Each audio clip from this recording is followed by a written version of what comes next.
नमस्कार दोस्तों, जय हिंद जय भारत। दोस्तों, आजकल एक न्यूज़ काफ़ी ट्रेंडिंग में चल रहा है, वो है आई लव मोहम्मद विशेष आई लव महादेव। यूपी के एक मौलाना हैं जो कई अरसों से विवादित बयान देने के लिए फेमस हैं। उन्होंने कुछ दिनों पहले यूपी के मुसलमानों का आह्वान किया कि आप आओ, जुमे की नमाज के बाद यानी शुक्रवार के दिन नमाज के बाद आप सभी आओ, एकजुट हो और हम लोग चर्चा करेंगे। चर्चा किस टॉपिक पर? चर्चा इस टॉपिक पर कि यूपी में मुसलमानों की बढ़ोतरी कैसे हो। ठीक है, उनके अनुसार, मौलाना के अनुसार यूपी में कुछ ठीक नहीं चल रहा है। इंडिया में मुसलमानों के साथ काफ़ी जातियां हो रही हैं और वो भड़काऊ बयान तो देते ही थे। इस बार वो अपने उस भड़काऊ चरित्र को उजागर करने के लिए सरेआम पब्लिक में बिना किसी अनुमति के, सरकार से, नॉर्मली हम लोगों को किसी सभा करने के लिए पहले सरकार से अनुमति लेनी पड़ती है कि मैं भीड़ इतना जुटा रहा हूँ, खासकर जब नवरात्रा का सीजन चल रहा है तब।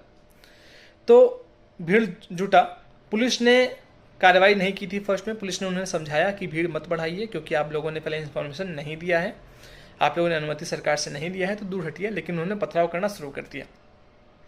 पुलिस को भी आने फाने में लाठी चार्ज करनी पड़ी, जिसमें कई लोग घायल हो गए। अब इस मुद्दा को लेकर बड़े बड़े राजनेता ये कह रहे हैं कि आई लव मोहम्मद लिख दिया इसलिए सरकार को प्रॉब्लम। भाई, सरकार को प्रॉब्लम नहीं है। आप खुद सोच कर देखो, यूपी में इतनी बड़ी घटना हुई है, ठीक है, एक भी गिरफ्तारी नहीं किया गया यूपी में। जितना लोगों ने पथराव किया पुलिस पर, एक की भी गिरफ्तारी नहीं की गई।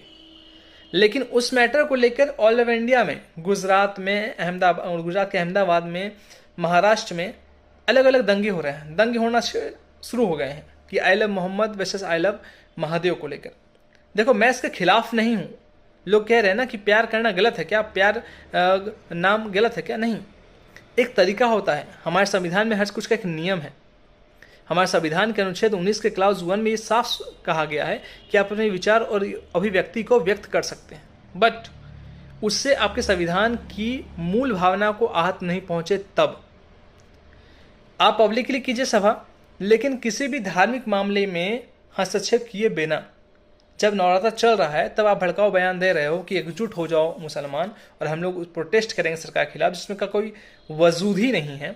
और इसको नाम देना कि आई लव मोहम्मद लिख दिए इसलिए सरकार ऐसे उसके रोक रही है या रोकना चाह रही है, तो ये गलत है। उम्मीद है कि आप इन बातों को समझ रहे होंगे। और अगर आप समर्थन करते हैं तो आई लव महादेव अपने स्टेटस पर ज़रूर लिखें, क्योंकि जवाब देना काफ़ी ज़रूरी हो जाता है कभी कभी।